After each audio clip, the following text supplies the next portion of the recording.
All right, so today's is not too bad as far as I know. We have 32 slides, so we actually might get done early today. That's why I'm not like rushing to get us started right at 10 o'clock like I probably should be.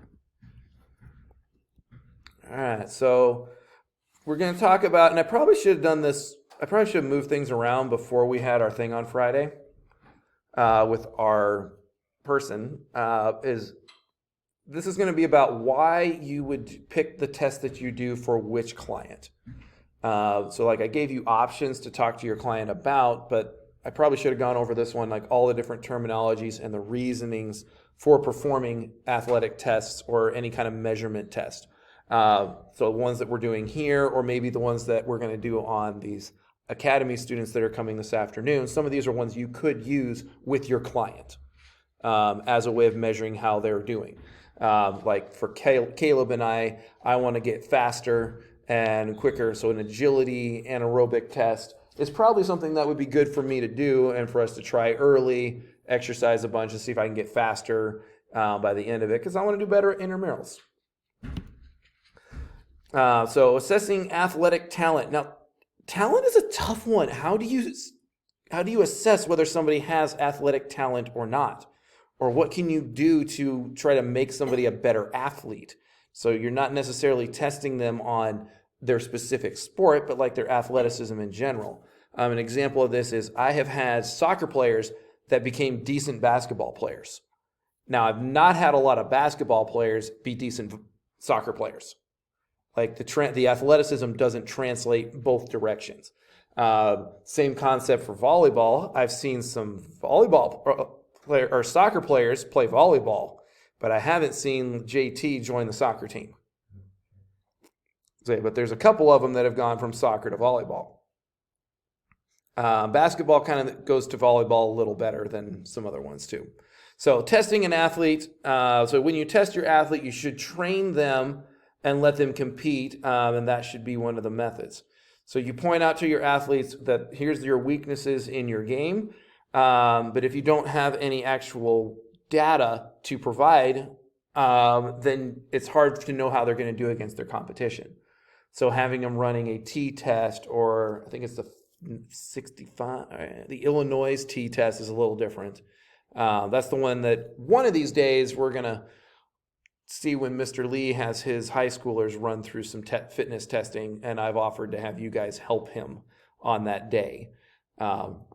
So it gives your coaches a way to put specific goals for each individual athletes, and it'd be nice to run your whole volleyball team, basketball team, soccer team through a set of testings, or if you're the strength and conditioning coach for a NAIA school, at the beginning of the year, you have a battery of tests that you put your players through, and you can tell them, you have weaknesses in your quickness in comparison to the rest of your team.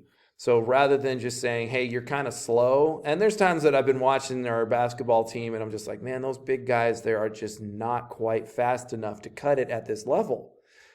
But saying that to them in that way would probably hurt their feelings and probably would not motivate them to work harder. But if I had run them through a battery of tests and said, well, Caleb is much faster than JT in this T test here. So JT, you need to work on plyometrics to get faster. Is a better way of saying it than saying, JT, you need to work on plyometric because you're slower than everybody else. It's probably not going to, it's not a data-driven way of telling somebody that they're doing well. So you want to identify physical abilities and in need of improvement. So having an appropriate measure is a great way to do this. So you want to help use that to guide your training. These goals are specific usually for the sport. So basketball, volleyball, a vertical jump test is a really good one. So you want to set that goal and you want to have a reasoning to evaluate them for that. By the way, it's really funny when you leave the vert thing out on a Friday afternoon after this class, and the basketball team has a basketball practice, and you get to see who can jump the highest on the basketball team.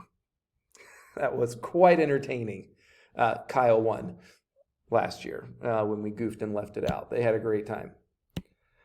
All right, so some terminologies here. So a test is a procedure for assessing ability for a particular endeavor. These are things that will probably show up on your quiz.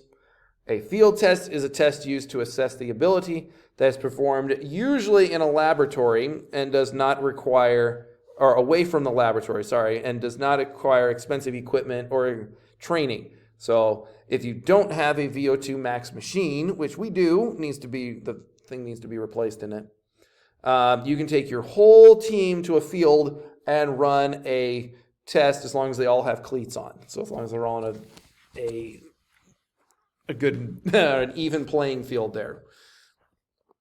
And a measurement is a process of collecting and processing that data. So an evaluation is the process of analyzing test results, and that could be one, could be multiple ones. And you're going to use that data to find a trend. So a pretest is one that you do at the beginning of the training period, and then you're going to use that to guide your initial test. So hopefully, if you were like a strength and conditioning coach, or you actually do this a ton as a physical therapist. You're going to have a set of tests that are for such and such an injury. My mom right now had knee replacement surgery. Oh goodness, I think she's on 5 weeks now. And her goal in her PT is to get her leg to bend to 120 degrees. And they say, at least I think the PTs might be trying to scare her because it motivates her. They've learned that. And so she's kind of panicking. They're like, if you don't get your range of motion to 120 degrees, you're not going to probably get it, and then you're going to have limited mobility going forward. And so they're like pushing on her leg, trying to stretch it to get all 120 degrees by 6 weeks. And she's feeling behind because her meds, because she's on blood thinners for her heart and her lungs, because she had blood clots, she's not able to take the really good pain meds because they mess with the blood thinners. And so she's only been able to basically take Tylenol for her pain, and it's a very painful surgery. So they did a pre-test at the start, and I think she was at like 84 degrees, if I remember right, was her first angle. And this would have been 3 weeks after. So she's gone from 84 degrees, and she keeps texting us every time she goes to physical therapy. She made it to 115 on her last one. So she's actually gained from week 3 to week 5. So that's 3 weeks worth. And she goes 3 days a week. She's gained almost 40 degrees. And they're pretty confident they're going to get her to 120 on her 6 week evaluation. Because like before she goes to see the doctor, see if she wants in her notes, made 120 degrees. So you'll have a pre-test. A mid-test will be in the middle. And you could do this weekly. In your case, I would love it if you were doing some sort of pre-test, middle test when you meet up with your clients. So when you meet up with them, whatever thing you guys agree to do it again somewhere in the middle. So like you guys just did a graded hiking thing, most of you. Have them do that one again in 2 weeks, and then do it again at the end. And so you can see how their improvement has gone up or down. And all this is going to be dependent on their goals. It might be a lifting goal in Beto's case for his client. For Missy and your client there, they're doing more jogging and running. So assessing their VO2 is probably going to make more sense to them. So having a formative evaluation would be a periodic reevaluation of those mid-tests, and then a post-test would be when you're done. So in your case, that's going to be the last week of classes. It's going to be hard to get everybody in for that, but we're going to do our best. So when you talk about different tests, there has to be a validity to it. How valid is it to evaluate what you're trying to do? Are you trying to evaluate a 1 rep max, how much power they can get? Are you trying to see how much endurance they have by running in a VO2? And you're not going to try to say a power lifter needs to be able to have a VO2 max of this. That would be, so you make sure you're picking the right. So max push-ups in a minute doesn't necessarily test muscular strength. It actually would test more like muscular endurance. So either a 1 rep max, or I actually am a bigger fan of a 3 rep max is probably safer, because then they're not going to be trying to do it makes more sense. And I do it in my beginner weight training class, they do a 1 rep max because it makes more sense. And I usually have them do that on a machine rather than on a bench press because I just don't want them to hurt themselves. And in that case, that would be safer. But if I was trying to do it for an advanced weight training class, I would probably have them do a 3 rep max or a 5 rep max that they evaluate again later in the class. So a couple other terms here to go with that. So you have construct validity. So the ability to test and represent an underlying constructs. So the ability to use force would be one of them. And then construct a test or find a test in your case. A little internet search would be a great thing to figure out how much force you need. And then explain some aspects of that knowledge or observation. So face validity would be the appearance of that athlete and other casual observers to test measures that's based on that measure. So face validity would be, the 40-yard dash used to be done with a stopwatch. And every coach or strength and conditioning coach or whatever, they wanted to test the player on their own stopwatch. And they didn't consider it valid unless I do it on my clicker. So I hit start and then stop. Because that's the most valid, because then it's the same reaction time, it's the same everything. Now they've gotten a little better, and that would be a face validity. So like at face value, unofficially, when I click that button, that guy's running a 4.3. Yes, I want him on my team. I'm going to draft that player. Nowadays, it's gotten a little better, and you can tell just how fast somebody runs. And we see, I forgot what it was. It was when Peyton Manning's brother, was it Eli Manning, went back to Ole Miss, and they put like makeup on him, and they put him through like the 40-yard dash after he had just retired from the NFL. And his numbers were worse after he retired than they were when he was in college. And they're like, you need to be the third string quarterback. Oh, it was so funny. But like at face value, you see him running a 40 as a quarterback, and I'm like, and you're so slow, you need to be the third string quarterback. Well, they don't take into consideration the 10 plus years of NFL playing experience that he would have. Yeah, so say at face value, face validity is what the appearance is compared to, so the untrained eye doesn't see, how good of a quarterback so-and-so is. Couple more here. So we have content validity. So the assessment of experts that the test covers all relevant subtopics and components of the appropriate proportions. So like if it's an agility test, it needs to have some sort of changing direction for an agility test. It's not just a 40-yard dash. That's not a valid test of agility. That's a test of speed. So you as the expert needs to know what is a valid test for your athlete.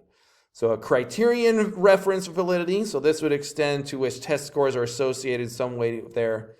So 1.5 is close to the VO2 max gold standards, for example. Ooh, let's see what this has here. Oh, great. And then my volume thing here is always doing wacky things here. So this will be fun. Come on.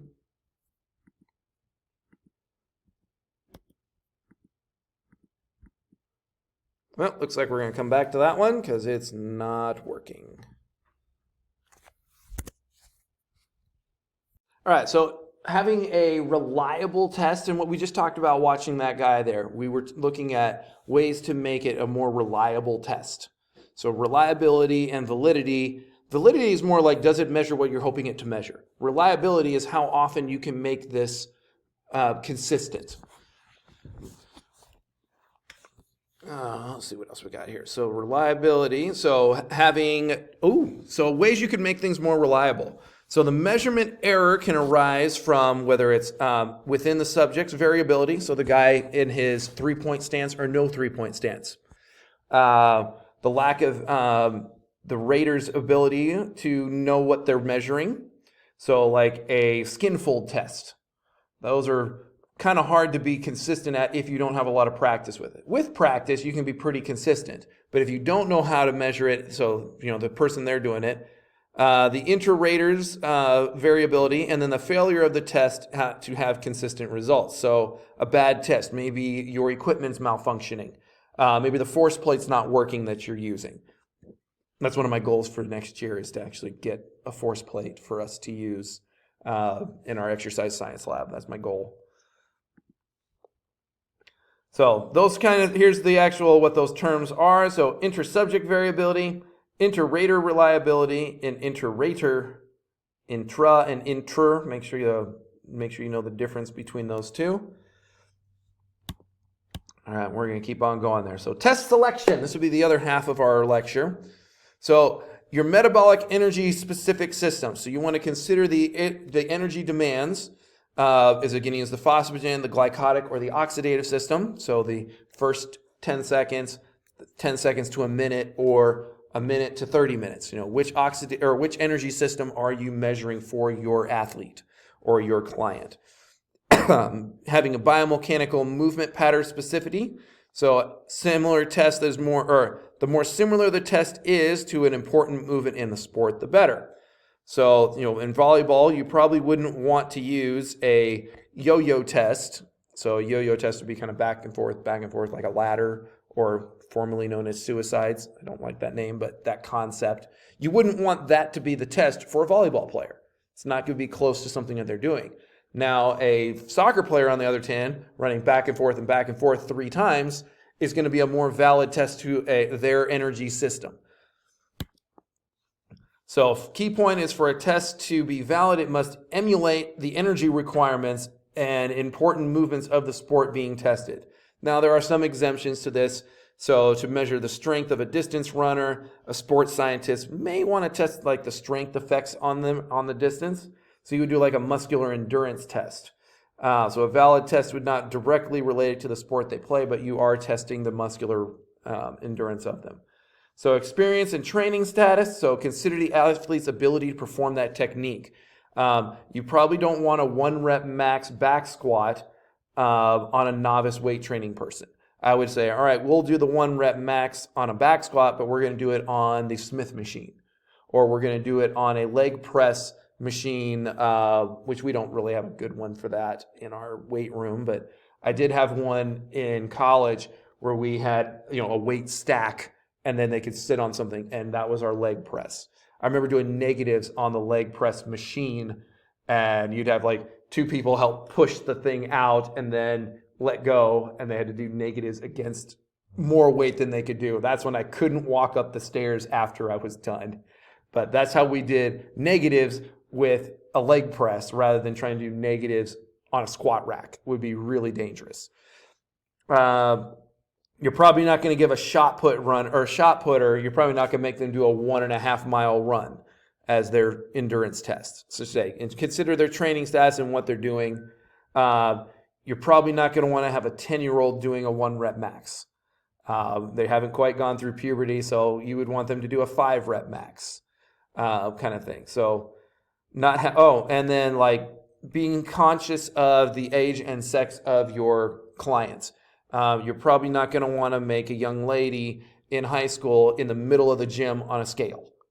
That would just be like too much. I would probably, if I'm going to have a weight thing for my high school students, I never have, by the way, but for example, I would have the weight machine in this gym. I'd have it in this classroom, and I would have them go in probably 2 at a time, because I'm not going to be alone with a student. I'd probably have them 2 at a time, so bring a friend, and then both of them would do their weight, and then those 2 would come out, and then I'd bring 2 more in, just so it's not in front of everybody what their weight is. So there are some environmental factors. High temperature, high humidity can impair performance. So temperature fluctuations also can change the duration over time. So if you start your pre-test in the summer and your post-test is in the fall, you're going to have different weather that they're going to be going at. You also could think of like morning and evening. So when you run your test with your client, you want to run at the same time of day, approximately the same thing. The best thing is actually would be in our exercise science lab, if I could get the environmental controls to work, and so we could have it set to a specific temperature in our exercise science lab so that they're running their experiments at the same temperature all the time. Like if we wanted to do it absolutely perfect. And we also know altitude from exercise science can also impair or help your test there. So key points, their experience, their training status, age, and sex can affect a test. Environmental factors can make a big difference as well. So testers should try to standardize their environment as much as possible. So health and safety considerations, be aware of the testing conditions that could threaten the athlete. High heat, humidity, things being on the edges of the basketball court that they could run into should they slip. Be observant of any signs and symptoms that could go with that. So if they're having heat exhaustion, aerobic athletes should be who are competing and testing in hot conditions. So like I worked in Arizona, they're all going to be here this afternoon. A bunch of, pretty sure some of these students already know me from summer camp. They don't know me from when I worked there, but I worked at summer camp for 4 years after I left. So some of these kids actually remember me. You don't want to do things in hot and dry climate if you can help it. Well, you live in Arizona, you don't have an option. Here we have hot and dry in the summer, and like now it's wet and humid. So trying to do our best to observe the health status of our athlete, making sure they're not sick, having any problems. Aerobic endurance. So I'm trying to get through this here. 9 slides in 12 minutes, 14 minutes. Oh man, we'll get done. So an aerobic athlete testing in the heat, do your best as much as possible to avoid it, obviously, but I mean, it may not be possible. Making sure they have an appropriate warm-up before they do the test in the conditions that they're in. So if it's overheating, making sure they have or cold, give them plenty of warm-up, plenty of liquids and hydration so that they can be at their top game. Give them plenty of rest between that warm-up. So making sure, and I would even have a timer out. You know, if I'm doing my 1 rep max down in the weight room here in the middle of the summer, I'm going to give them, I'm going to try to be as standardized as possible. Warm up rep. Now you have 3 minutes, and then we're going to do your 3 rep max now, or your 1 rep max. I love it on here. If the temperature is high, use indoor facilities as possible, except for ours where we don't actually have good air conditioning in our room down there. So aerobic testing in the heat, this one says to acclimatize them to the heat at least 1 week before testing. So athletes should make sure they're well hydrated 24 hours before. Encourage them to drink during the exercise in the heat. There's even been testing facilities I've seen where they purposely overheat them. So they'll have like a heat lamp on them as they're running, or wearing a sweatsuit, a hot suit on purpose. So like there are ways to purposely do that, but what they're talking about here is do your best to do not endanger the health and safety of your athlete or your client. So aerobic testing during the heat, things you're going to be watching for would be anything with heat stroke or heat exhaustion. So cramps, nausea, dizziness, difficulty walking, fainting, garbled speech. If they can't talk to you, that would be a really quick, all right, this test is done. Red, ashen skin, anything that would be heat or heat exhaustion is what you'll be looking for. So be aware of any under hydration, extremely diluted urine, bloated skin, and some of these you would have to ask them. So the selection and training of testers, if you have people helping you, making sure they know the procedures. So like today, we're going to do our best to have good procedures, and we're going to have recording forms for that. So you want to print those out before, make sure you meet with them in groups or individually. Multiple trials if you can, and even having multiple, like if you don't have a laser system for your 40-yard dash, have 2 people timing it by hand and take the average between the 2 is a way to make it much more reliable. Okay, so consider whether an athlete will be tested all at once or in groups. So like as a physical education teacher, you're doing the beep test. They're all going at the same time. But it probably would be better to have a more reliable test if you're doing it one at a time. So it's like just make sure you're kind of considering your options when you're doing your test depending on how many things you have. So, oh man, and like what we're doing today is a testing battery. So testing batteries with multiple trials. So duplicating the test setups can be used for large groups. So we're gonna have about 30 people today. Allow at least 2 minutes of rest between attempts so that they're not close to the athlete's maximum. 3 minutes between attempts that are close to their max, and 5 minutes between exact tests themselves. So if you're trying to be as reliable and valid as possible, limiting how much time they have in between, or purposely limiting that they cannot go until they've waited 5 minutes. The sequence of your tests. So as a physical therapist or an athletic trainer, knowing which things to do first when you meet with your client. So if a client comes in, all right, first thing we're going to do are the non-fatiguing tests. We're going to do height and weight. Then we're going to do our agility tests next. So having those kind of sprint tests before any maximum power tests is what I would actually, this is what our book says to do. I don't know if I totally agree with it. I think I would probably do agility tests. So forward, side, touch the thing, backwards. I would do those kind of tests. Then I would do a 40-yard dash. Then I would go to a 3-rep max to test their max power, max strength. And then I would do a muscular endurance test. So I do, the YMCA bench test, or the NFL does 225. How many reps can you do on a bench press? So like whatever that muscular endurance thing. Then you do your fatiguing anaerobic tests. And lastly, then you would do your longer aerobic capacity tests. So if you're going to try to meet with your client at the end of this entire thing, consider this order for that last meeting. We're going to do height and weight first. We're going to do agility tests. We're going to do a muscular strength, a muscular endurance, and then a cardio one, or aerobic test at the end. So trying to plan out your hour as best you can. The other note I have in here is rarely do more than 3 in one set. So you don't want to make them do more than 3 attempts on something. So the order of tests should be designed in such a way that the completion of one test does not adversely affect the performance of any subsequent tests. Hopefully. It's not always possible. Last one. So preparing athletes for testing, make sure they have a day, time, and purpose of the test and know which test they're doing. Host a pre-test session. Hopefully when you're meeting with your clients. Provides instructions, hopefully a standardized instructions. Demonstrate the test, each test first. Organize a warm-up. Tell them that their test scores after each trial, so giving them feedback, and administering a cool down after they're all done. So I'll say, this is something you are going to do with your client, hopefully as you're meeting with them.